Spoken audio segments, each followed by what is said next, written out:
கர்த்தர் வாக்கு கொடுக்கிறார், உன் வருத்தம் யாவையும் மறக்கும்படி பண்ணுவார். உங்கள் நஷ்டத்தினால் வந்த வருத்தத்தை கர்த்தர் மறக்கும்படி பண்ணுவார்.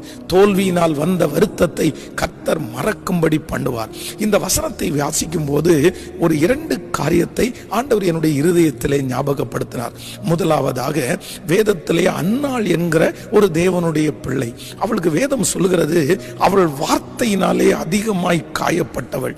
பெண்ணினாள், ரொம்ப வருத்தப்படுத்தினாள். இந்த அன்னாள் மலடியா இருந்ததினாலே நிறைய பேர் வார்த்தையினால் அவளை நாள்தோறும் கொன்றார்கள். அப்ப அந்த அன்னாள் நினைத்தார், கண்டிப்பாக என்னால் இவர்கள் பேசின வார்த்தைகளை மறக்கவே முடியாது, இவர்கள் என்னை ரொம்ப காயப்படுத்தி விட்டார்கள்.